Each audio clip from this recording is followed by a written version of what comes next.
what do you make of the weakness that we're seeing in the Chinese currency, specifically or in particular against the dollar? Because if you look at a basket of currencies, it isn't such a weak story, and that's probably what the PBOC would point to. You could argue it's not weak, it's just dollar strength, and it's hard to compete when you're an exporting country still, if you're picking your currency to the best performing currency. So I think the best way to look at it is versus the basket of currencies, and then it's not that much of a story, actually, if you look at it that way.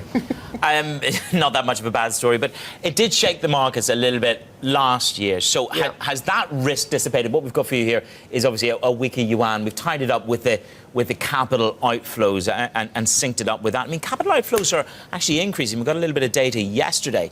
What is the tolerance of the PBOC?